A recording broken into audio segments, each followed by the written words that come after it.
concern is how we can give a good fight. 3 araw bago ang nakatakda nilang laban sa Dallas Cowboys Stadium, nagharap sa isang news conference sina Manny Pacquiao at Joshua Clottey. Our goal and concern is how we can give a good fight and a good show and to entertain the people who are going to watch on Saturday. And no matter what is going to happen in the ring, I still have a respect for him because I really like him. He's a nice man. Good luck to Manny Pacquiao and good luck to me in the ring on Saturday. Tumagal ng 7 linggo ang ensayo ng pambansang kamao sa Wild Card Gym sa Los Angeles, California. 2 weeks before the fight, lumutang naman ang isyong may iniindang problema sa kanyang paa, ang People's Champ. Okay naman yung paa ko, wala nang problema. Nagamot kaagad namin and then mini-maintain na lang yung condition hanggang fight. Mula LA, lumipad noong Lunes patungong Dallas, Texas si Manny, kasama si Jinky at mahigit 100 iba pa. Matapos ang isang bonggang send-off, sumakay ng isang chartered jet ang entourage ni Pacman. Kasi pagka lumalaban si Manny, confident ako naman nanalo talaga siya. Eh, Joshua Clottey. Actually, sinabi na ni Freddy na magaling daw siya. So, sabi ko, walang magaling para kay Manny. Mas magaling yung asawa ko dyan. Samantala, ang lead vocalist ng Journey na si Arnel Pineda ang pinili ni Pacman upang umawit ng lupang hinirang bukas. Tutukan ng The Event, Pacquiao vs. Clottey, exclusive dito sa GMA7 mula alas 11:30 ng umaga. Sa lahat ng mga taga-Kapuso, sana ipagdasal natin at supportan si Manny ulit sa kanyang fight yung Saturday. Yun, sana magkaisa tayo mag-pray sa kanya. At ito na nga, Pacquiao vs. Clottey, The Event. Watch it live via satellite. Watch bigger than life pay-per-view action. Araneta Coliseum's The Cube Giant 30 feet screen, March 14, 8 a.m. only at the Big Dome. Experience the event live for as low as 158. Buy your tickets now. Call Ticketnet at 911-5555. At magbabalik po ang Star Talk. Salamat Dr. Vicky Bello, Flawless and Coach Jim at Symmetria. Yun nga, si Baklase talaga agimat yan. Talaga may agimat talaga.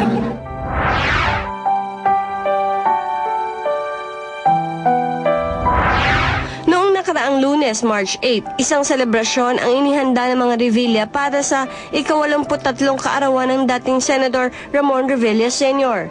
Dinaluhan ito ng kanyang mahal sa buhay at ng mga kaibigan niya sa mundo ng showbiz at politika.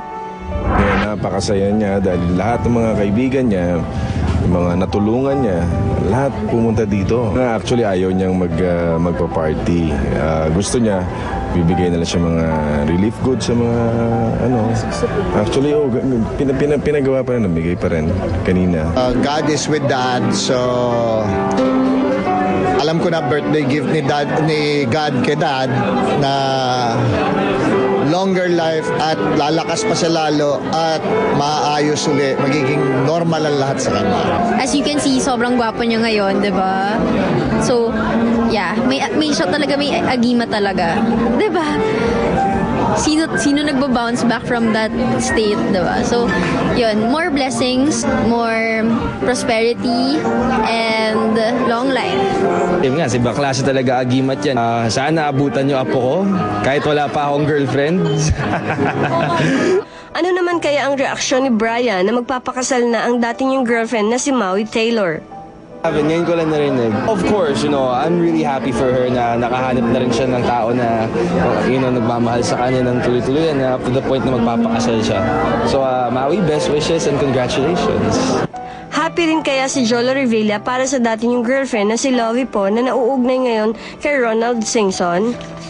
Ako sa akin, kung masaya siya, masaya na din ako para sa kanya. Kumbaga, matagal na din yung panahon na yun di ba? Tama na, tigilan na natin, bagong buhay na to, di ba? Saka, alam kong nakapag-move on na siya at ganoon din naman ako. I thought it was a very interesting story that combined, action with, and it asked a lot of questions about spirituality. Mapapanood na naman sa isang maaksyong pelikula ang Academy Award-winning actor na si Denzel Washington. The Book of Eli tells the story of a lone man who tries to protect a sacred book that holds the secret to saving mankind. Are you like Eli, your character, who has such faith in the Bible? Do you have a copy of the Bible, and how often do you read passages from it? Every day. I've read the Bible from cover to cover, I think 3 or 4 times. Samantala, ibinunyag naman ng Hollywood actor na isa siyang masugid na tagahanga ng pambansang kamao na si Manny Pacquiao. Oh, I would love to. You know, I had a chance to meet Manny Pacquiao. After the fight. So, what did you talk about? It's not like we sat down and had a conversation. He just had a 12-round he had a big fight. It wasn't a 12-round fight. That was after the Ricky Hatton fight. How did you find him? Very humble man. Very humble man. Just like you. Well, thank you. Thank you. Thank you. Up next, Claudine Barreto kahit kilalang palaban at malakas ang personalidad, tiklop nga ba sa asawang si Raymart Santiago? Well, siya lang lagi pinupuri. Oo, lahat na. Ang galing ni Raymart. Huh? Okay lang, buti na lang asawa ko.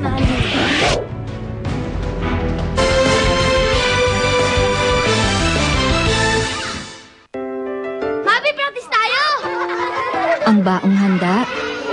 Kasi laro tayo.